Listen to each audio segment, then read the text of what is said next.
بالحسن والحسين أبي القاسم محمد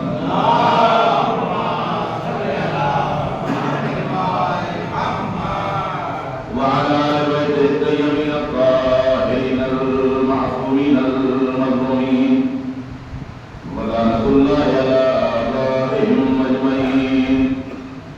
أما بعد فقد قال الله تبارك وتعالى في قرآنه المجيد وهو أصدق القائلين وهو له الحق. بسم الله الرحمن الرحيم. وما محمد إلا رسول قد خلت من قبله الرسل أفإن ماتوا فقد انقلبتم على أعقابكم.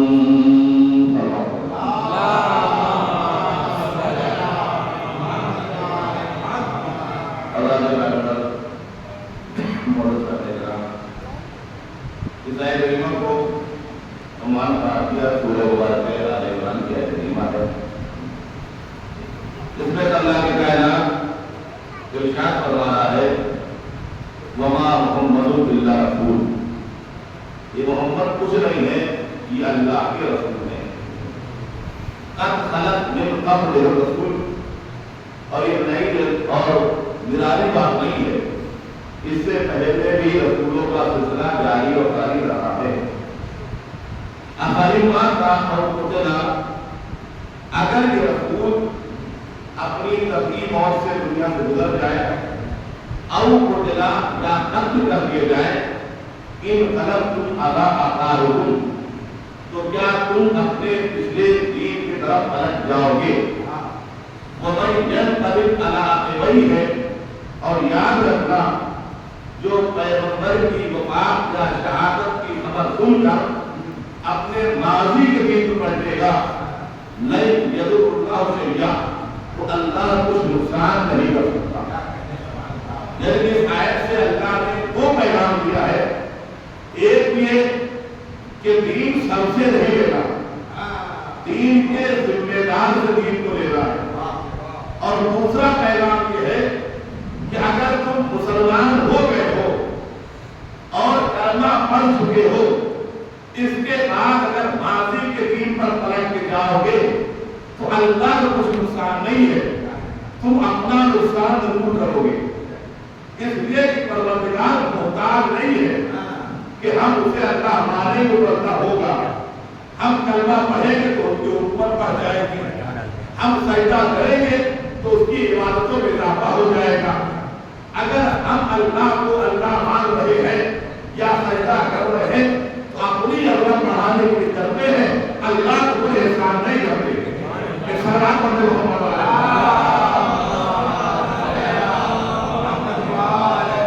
اور پہلا پیغام وما محمد الا رسول، یہ محمد کچھ نہیں ہے، یہ اللہ کے رسول ہے. میرے پروردگار یہ تو کہنا کیا چاہ رہا ہے؟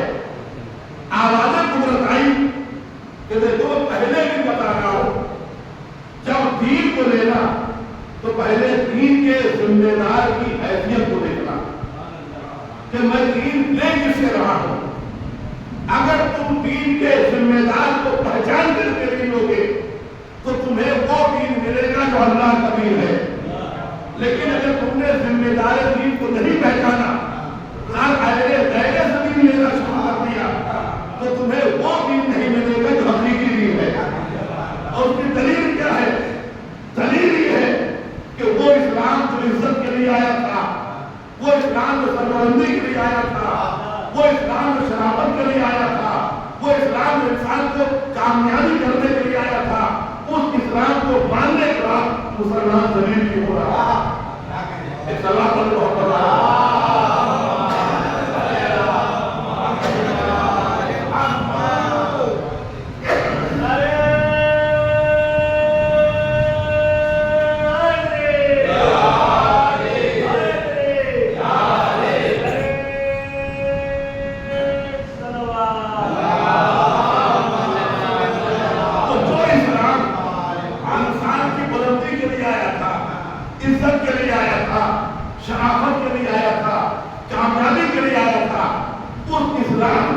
ماننے کے بعد مسلمان رہا ہے، مسلمان کمزور کیوں ہو رہا ہے؟ تو پتہ نہیں چلا کہ دین بھی دو لوگوں سے دیا گیا جو اصل ذمہ دار دین تھے. جب ان سے دین دیا گیا تو دین شرافت بنا، دین عزت بنا، دین کامیابی بنا. لیکن جب ان سے دین دیا گیا جو خود دین کے ماننے والے تھے تو مسلمان ذلیل بھی ہوئے، مسلمان رسوا بھی ہوئے. لہذا پروردگار نے پہلے سے بتا دیا کہ دیکھو سب سے دین نہ لینا، پہلے دیکھنا جس سے دین لے رہے ہو وہ دین کا ذمہ دار ہے یا خود دین کا ماننے والا.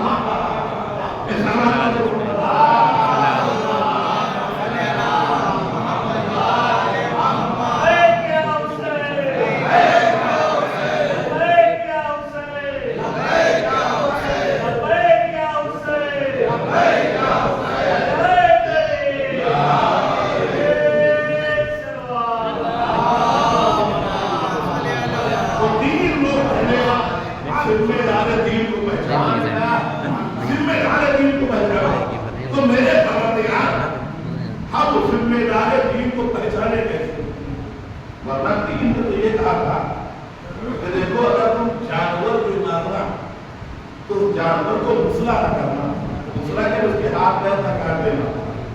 تو جو دین جانوروں پہ طرح رحم دل ہے اسی کے ماننے والے مسلمان کی گردن کو کاٹ کے فٹبال کھیلتے نظر آئے. تو سوچنا پڑے گا نا کہ دین کس سے لیا تھا؟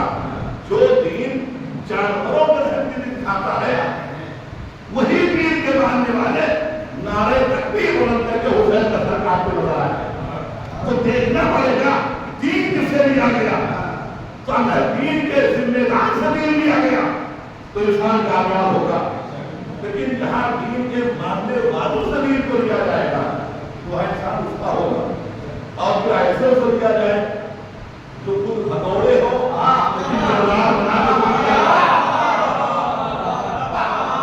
بھگوڑوں کو جرار ثابت کر کے دین لیا جائے یا جو خود ڈرپوک رہے ہو انہیں سیف الاسلام بنا کے اونٹ اور اونٹنی کا فرق نہ پتا ہو انہیں رہبر بنا کے دین دیا یا جنہیں مرد عورت کا فرق نہ پتا ہو عورت کے پیچھے مرد سمجھ کے نماز پڑھنے اسے دین دیا. جب ایسوں سے دین دیا جائے گا تو انسان بدنام بھی ہوگا، رسوا بھی ہوگا، ذلیل بھی ہوگا. اور آج یہی عالم ہے کہ جب ایسوں کو بہتر بناؤ گے تو انسان کو سوچنا پڑے گا ہم دین کس سے لیں. تو ہماری ذمہ داری کیا ہے کہ ہم دین لیں تو کس سے لیں. تو ہمارے قدرت آئی ہم نے دین کے رہبروں کی نشانیاں بنا دی، نشانی بتائی ہے کہ دین کا رہبر ہوتا کیسا ہے. میں نے کہ میرے پروردگار کو نشانی ملے گی کہاں؟ کہ قرآن مجید پڑھو. قرآن میں نے ماضی کے دین کو پیش کر کے بتا دیا ہے. قرآن کا ماضی پڑھو مستقبل سمجھ میں آ جائے گا. قرآن میں ورنہ قرآن کو مستقبل کی کتاب تھی، قرآن قیامت تک کی کتاب ہے تو اس میں آنے والے واقعات ہونے چاہیے. لیکن قرآن کے ورق ورق پہ کہیں موسیٰ کا ذکر، کہیں عیسیٰ کا ذکر، کہیں داؤد کا ذکر، کہیں ایوب کا ذکر. میرے پروردگار جب قرآن فیوچر کی کتاب ہے، مستقبل کی کتاب ہے تو ماضی کے نبیوں کا ذکر کیوں ہے؟ کیفیت ذکر کر رہا ہوں تاکہ قرآن میں ماضی پڑھو مستقبل سمجھ جاؤ. ہم سے دین ہے اسی لیے قرآن میں ماضی کے نبیوں کا ذکر کیا ہے کہ ماضی کے نبی کو پڑھو تاکہ مستقبل کا رہنما سمجھ میں آ جائے. تو میرے پروردگار دین کا ذمہ دار ہو سکتا ہوں کب پہلا دین کا ذمہ دار دیکھو سمجھ میں آ جائے گا کہ دین کا ذمہ دار کون ہوتا ہے.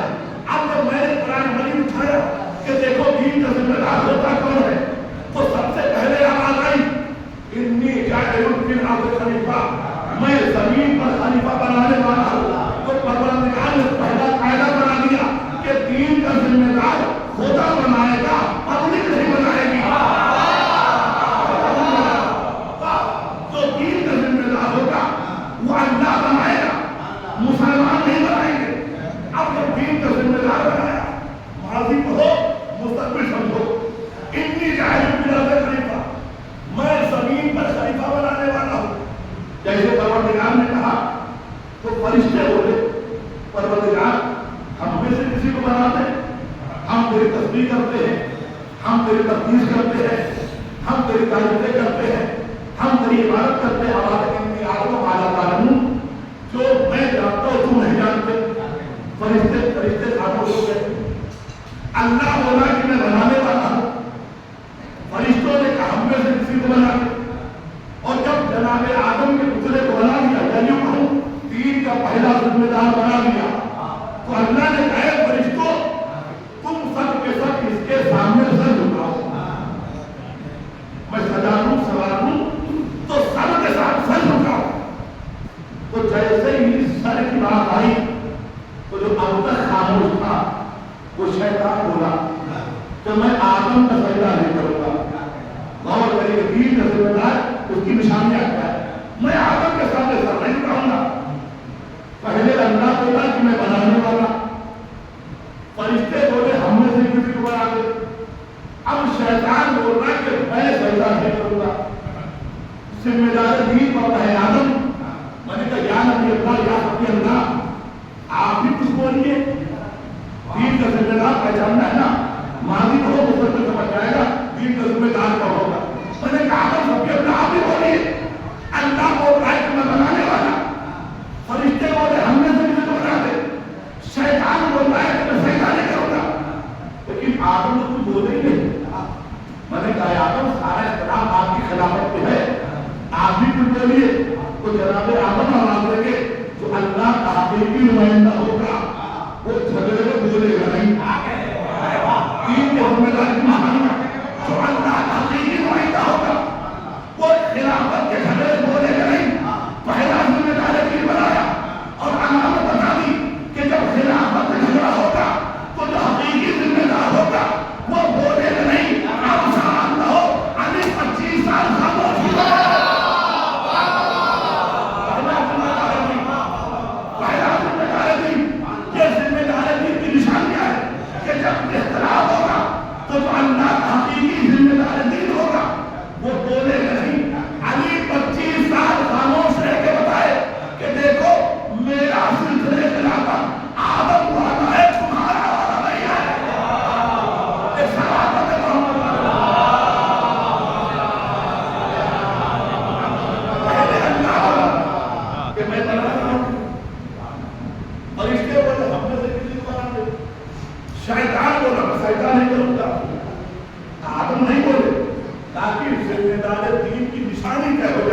ذمہ دار دین ہوگا کون۔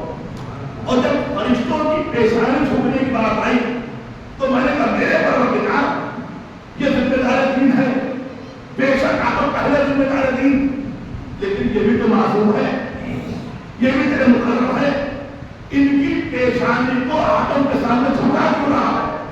ارے غور کرے ذمہ دار دین کی نشانی، ان کی پیشانی کو، ان کی معصوم پیشانیوں کو آدم کے سامنے جھکا کیوں رہا ہے؟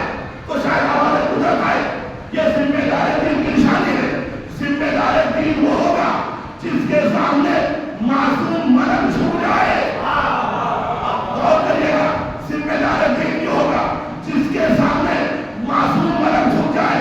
تو زمین میں کوئی جگہ ایسا تلاش کرو جہاں معصوم ملائکہ جھولا جھولا رہا ہے، چکی چلا رہا ہے، معصوم ملائکہ عمل کرتے جائیں گے۔ ذمہ دار دین کی نشانیاں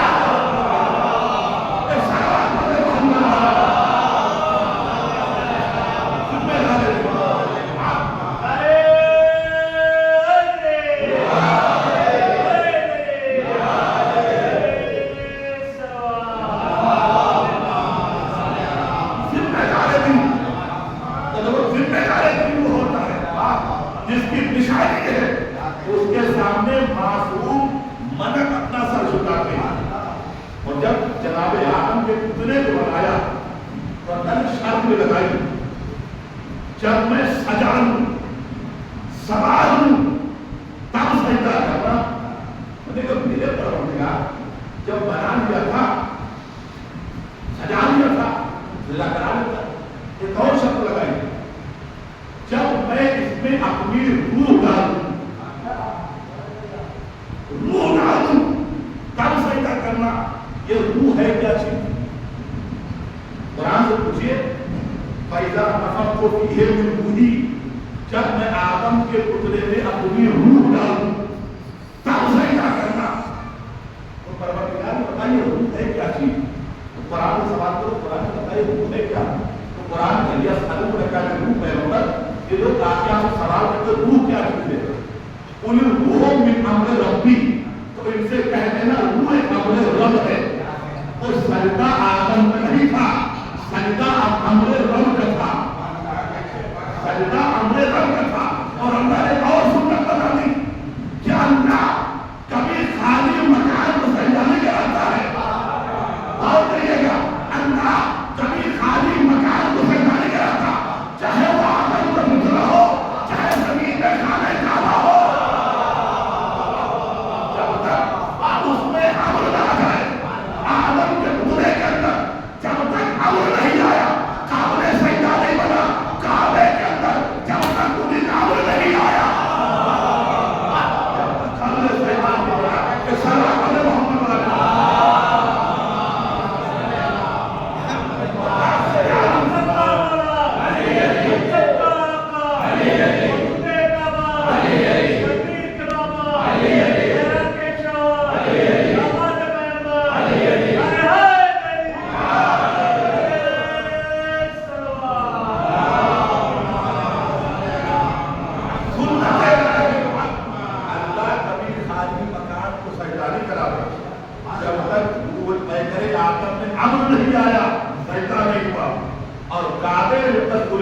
نہیں آیا لائق سجدہ نہیں بنا.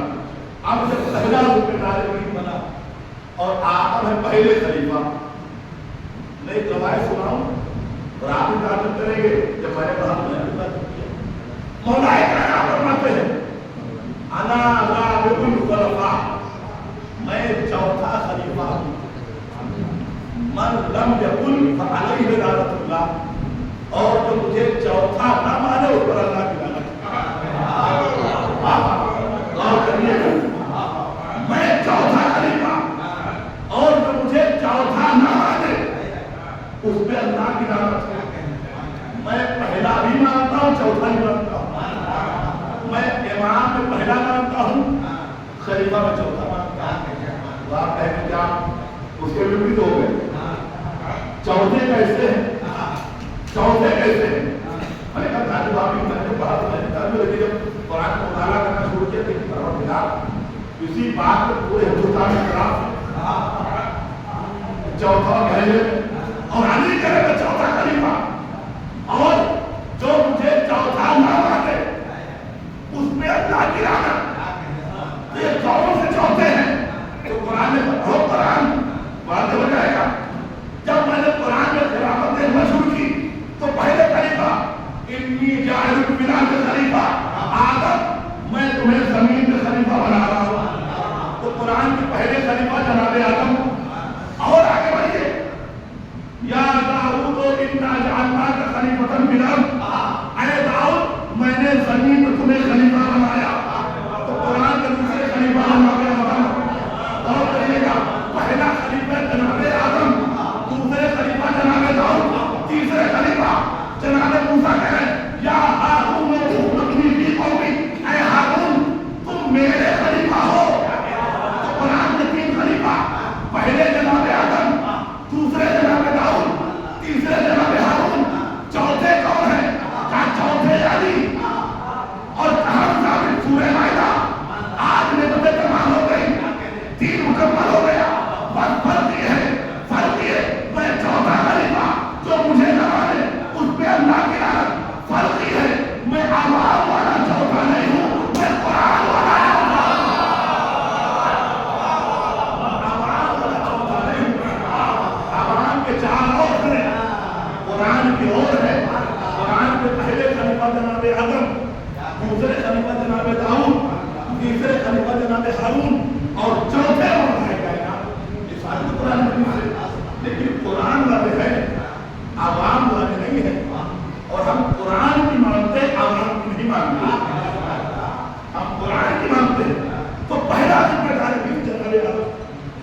دنیا میں آئے جب کائنات بنائے تو اللہ نے دو بیٹے دیے.